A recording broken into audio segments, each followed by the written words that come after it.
Shalom saudara-saudari.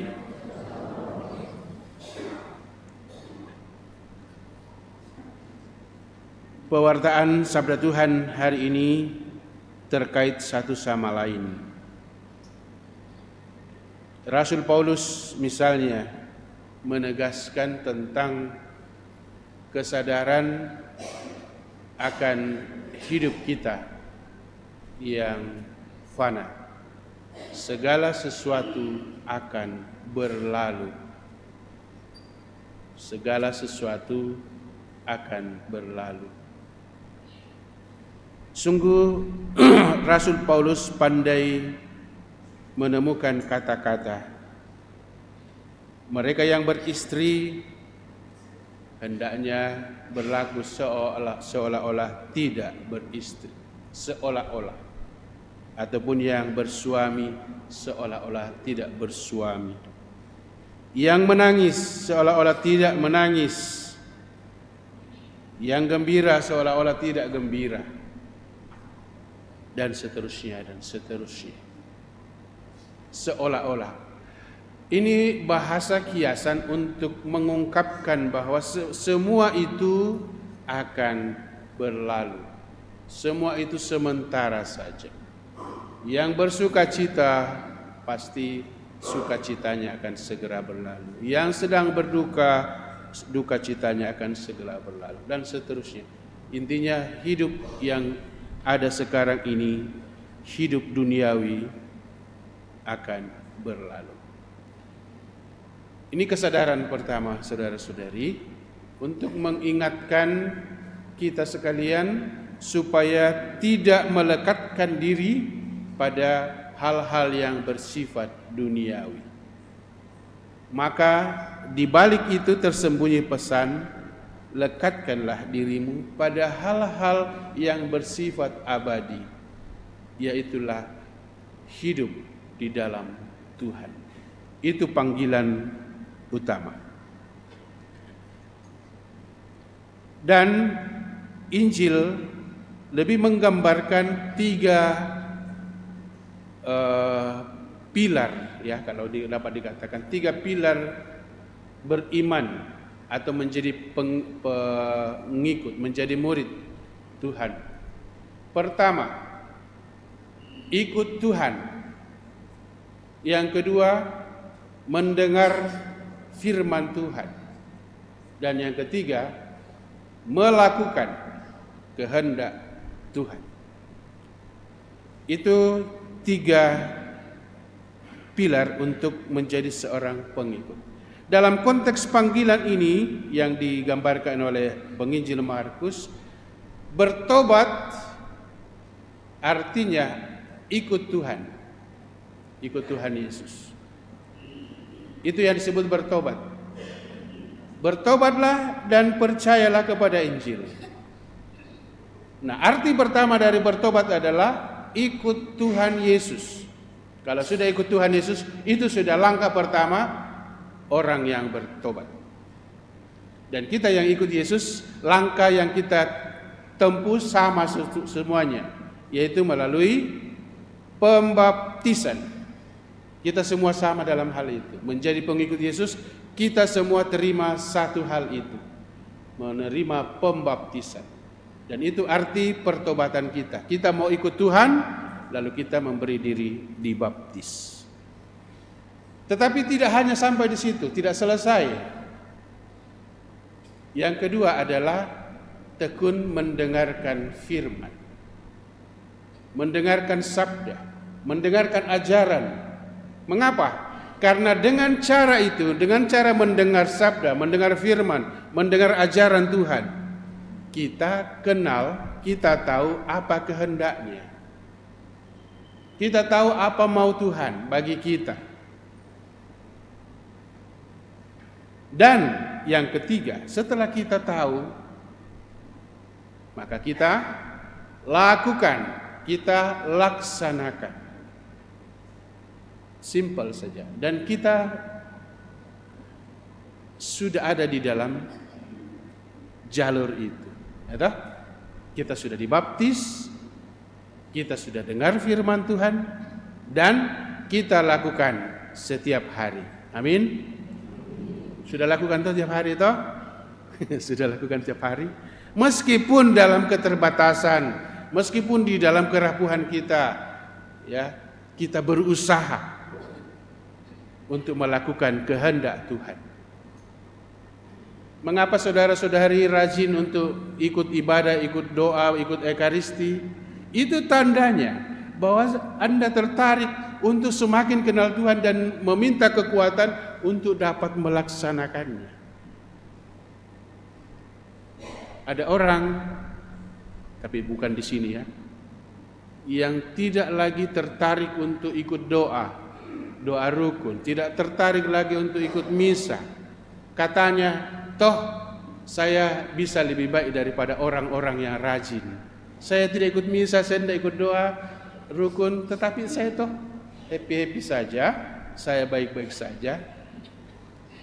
Itu sudah pertanda seorang yang sudah menyombongkan dirinya,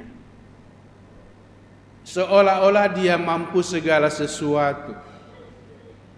Bahkan dia menyombongkan, saya tidak ikut misa, saya tidak ikut doa, tetapi saya bisa berbuat baik. Tetapi apa bedanya dengan kebaikan yang saudara lakukan, yang kebaikan dari orang-orang yang rajin doa, yang rajin ikut misa? Apa bedanya? Kira-kira bedanya kebaikan antara orang yang tidak berdoa dan orang yang berdoa? Motivasinya tentu beda.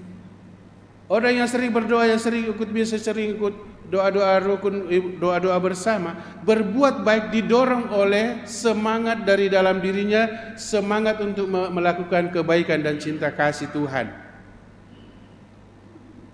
Sedangkan orang yang tanpa doa itu melakukan kebaikan untuk memuaskan dirinya sendiri. Lihat ini saya, tanpa doa, tanpa Tuhan saya bisa buat sesuatu yang baik, bahkan lebih baik daripada orang-orang yang rajin berdoa. Itu bedanya saudara-saudara.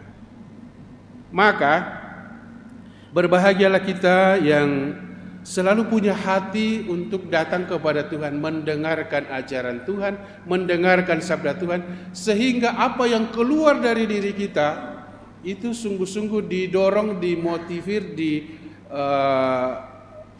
dilandasi oleh semangat atau roh yang suci murni, roh yang bersih. Sehingga kalau kita melakukan kebaikan-kebaikan, bukan supaya dipuji, bukan supaya kau senang sama saya, tidak, tetapi saya harus melakukan. Itulah diri saya yang harus berbuat baik dan berbuat baik, sebagaimana Tuhan sudah berbuat baik kepada saya dan kepada Anda semua, tanpa minta dipuji. Itu kualitas orang-orang yang ikut Tuhan, mendengarkan sabda Tuhan dan melakukannya. Nah, kita lihat unsur yang kedua dari panggilan Tuhan Yesus kepada murid-murid tadi. Orang-orang, misalnya Simon, Andreas, Yakobus dan Yohanes ikut Tuhan Yesus. Apa konsekuensinya?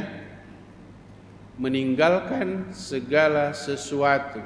Tinggalkan perahunya, tinggalkan orang tuanya, tinggalkan pengalaman-pengalaman masa lalunya. Apa artinya ini saudara-saudara? Ini sebuah gambaran bahwa untuk ikut Tuhan Yesus dibutuhkan sebuah komitmen. Ya, dalam bahasa lain Yesus katakan, siapa yang ikut aku, mau ikut aku tetapi dia menoleh ke belakang. Siapa yang membajak tetapi menoleh ke belakang, itu tidak layak bagiku. Artinya, kalau ikut Tuhan Yesus, konsekuen, konsisten ikut Tuhan. Nah, saudara-saudaraku terkasih, ini sejajar dengan apa yang Rasul Paulus kemukakan, dan juga tentu di dalamnya ada semangat pertobatan sebagaimana dalam warta nubuat Yunus. Bertobat artinya tinggalkan segala sesuatu yang bukan meninggalkan ini keluarga dalam arti tinggalkan bapakmu, tinggalkan mamamu, tinggalkan anak, bukan dalam arti itu. Ini bahasa kiasan, perahu, Zebedeus orang tua, danau, tempat kerja. Itu sebuah kiasan bahwa semua yang tidak bersentuhan dengan Tuhan, tinggalkan. Lakukanlah apa yang sungguh mengarahkan Anda pada kualitas menjadi murid-murid Tuhan yang baik. Maka itulah tandanya. Saudara-saudaraku terkasih, ingat, saudara-saudara yang sudah menyandang nama Kristus, menjadi seorang Katolik, menjadi seorang pengikut Yesus, Anda punya kualitas yang berbeda. Sadar atau tidak sadar, ya, pasti kualitas Anda berbeda. Karena ajaran yang kita dengarkan itu sangat-sangat luar biasa. Tuhan Yesus ajarkan sesuatu yang tidak biasa. Karena itu kita hanya diminta untuk menjadi penerus seperti Yesus katakan, kamu akan kujadikan penjala manusia. Penjala manusia. Apa artinya penjala manusia? Membawa orang, mencari orang, menangkap orang-orang untuk apa? Dekat pada Tuhan. Dan saudara ada di situ, para suster, frater, Bapak Ibu semua. Anda menjalankan tugas membawa orang dekat pada Tuhan. Bagaimana caranya? Anda, saya dan Anda harus pertama-tama dekat pada Tuhan untuk dapat mengatakan dekat dengan Tuhan sungguh membahagiakan. Kesaksian itulah yang akan menularkan warna tersendiri bagi orang lain dan orang akan tertarik. Oh iya ya, memang beda. Karena itu kesaksian Anda di mana Anda tinggal, di mana Anda bekerja akan membuat dunia mengenal Tuhan Yesus. Dan dengan cara itulah Anda menjadi penjala manusia. Penjala tidak usah keluar-keluar ke sana kemari, tetapi dengan kesaksian hidup yang baik Anda sudah menebarkan jala. Jala apa? Dengan kebaikan. Umpannya adalah kebaikan. Tidak usah pakai umpan Indomie, umpan sembako, umpan uang dan seterusnya. Enggak, itu sangat, semuanya itu sangat lemah. Tetapi kesaksian Anda, perbuatan baik Anda itu menjadi umpan yang sangat-sangat istimewa. Dari mana kebaikan itu? Dari dalam diri Anda yang sudah diberkati. Maka saudara-saudaraku terkasih, mari kita menjadi pengikut Yesus dengan terus-menerus memperlihatkan kualitas kekatolikan kita sebagai murid-murid Tuhan, melakukan kebaikan-kebaikan di mana saja kita berada, sehingga dengan cara itu kita semua ikut serta menjadi penjala manusia. Tuhan memberkati. Amin.